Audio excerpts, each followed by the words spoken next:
Hello everyone. Today we will learn a new chapter in English literature and the title of the chapter is The Last Leaf. This chapter was written by O. Henry. His actual name was William Sidney Potter, but he wrote under the pen name O. Henry. He was born on September 11 in 1862 and died on June 5 in 1910. He was an American short story writer and was famous for his unexpected endings. Some of his famous stories are The Gift of the Magi, The Ransom of Red Chief, A Retrieved Reformation, and After 20 Years. So, let's start this chapter. Here in this chapter, we will see the true example of friendship and sacrifice. In this chapter, we have two friends, Sue and Johnsy. They were best of friends. They used to live with each other and they had met in a cafe and found their interest in art. Their interests were fitting in perfectly and that it resulted in a joint studio. They had opened a joint studio together. But there was an unfortunate event when an unseen stranger, that was pneumonia, stalked over the town and infected everyone. And you know what, students? At that time, there was no proper cure for this disease. Like nowadays, we have proper injections and vaccines for this disease, but earlier there were no treatment for pneumonia. So, the pneumonia, or you can call it Mr. Pneumonia, was spreading everywhere in the town. Next, in this chapter, we see that Johnsy was got down with pneumonia and she had lost all her hopes of living. When the doctor came to her apartment, the doctor informed her friend Sue that Johnsy had a chance in 10 chances of living. Means she had almost lost her hopes of living. The medicines are working, but it is very important for a patient to recover by himself or herself. When Sue listened to it, she got disheartened, disappointed, and hopeless. But she did not lose her spirit. She wanted her friend to live a long life. Then the doctor asked Sue, "What's wrong with your friend? What's in her mind?" To that, Sue replied that she wanted to paint the Bay of Naples someday. Then the doctor replied, "I don't think so. She might have any other fear like getting married or something."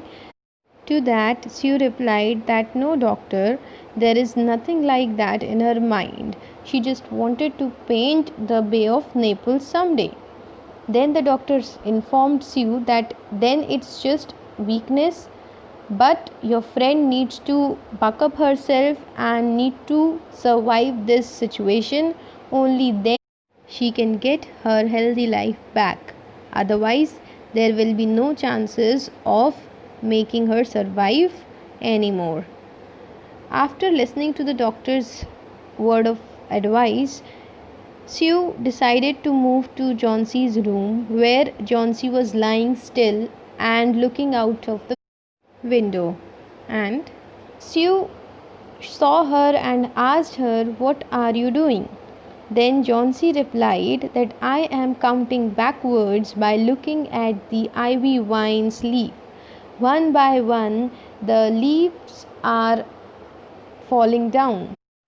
And with each falling leaf, my hope of living a healthy life is also going away.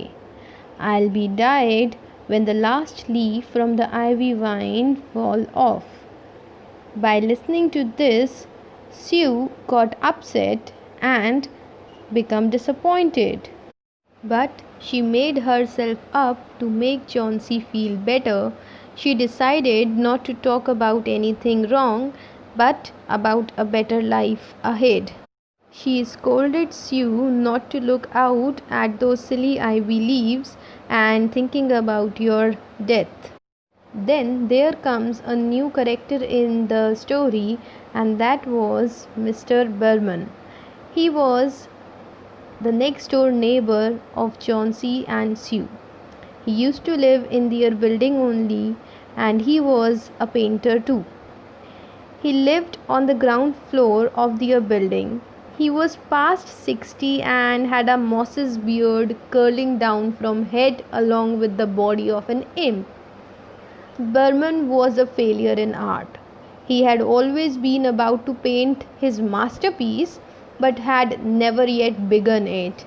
He earned a little by serving as a model to those young artists in the town who could not pay the price of a professional. He drank gin in excess and continued to talk of his coming masterpiece. For the rest, he was a fierce little old man who thought that he was there to protect Chauncey and Sue from all the dangers. One day, Sue found Berman smelling strongly of berries in his dimly lighted den below. In one corner was a blank canvas on an easel that had been waiting there for 25 years to receive the first stroke of the masterpiece. Sue told Berman about Chauncey's condition, and old Berman, with his red eyes, plainly shouted and said that she is such an idiot girl who has such idiotic imaginations. The day ended and Sue and Chauncey slept quietly, but the night was very terrible as the storm came up. Chauncey said to Sue that I'll be dying tonight. Why? Because this storm will definitely make that last leaf fall off from the vine. To that, Sue was quite worried, but she made Chauncey believe that tomorrow will be a bright day and you should sleep quietly here. The next day, when Chauncey woke up, she ordered Sue to draw the curtain and let her see the last leaf fell off. But when they saw outside, the last leaf was still there. There was no harm to the leaf, even if the night was full of terrible storm effects. Later, Chauncey said that I will be painting the Bay of Naples. To this, Sue became happy and she thought that Chauncey is coming back to her senses, and she started having the hopes of having a healthy life. Then the doctor visited them in the afternoon, and Sue had an excuse to go into the hallway as he left. Then the doctor informed Sue that your friend is going to be all right because she is out of danger now. My medicines are working properly and now she can be better by time. So don't worry about her. As the doctor goes off, Sue came to know that old Berman had died of pneumonia that day in an hospital. He was ill only 2 days. The person who worked there, or the guard who was there, told Chauncey that his clothes were very wet and icy cold. Nobody could imagine where he had been on such a dreadful night, and then they found a lantern still lighted and a ladder that had been dragged from its place, and some scattered brushes and a palette with green and yellow colors mixed on it. And one more thing he had done is that last ivy leaf on the wall. He painted it all night and made his masterpiece somehow. So students, this chapter is ended. I hope that you have got the idea of this chapter. Sue and Chauncey were very good friends, and Sue had only hope that Chauncey will survive by herself by not losing any hope of living.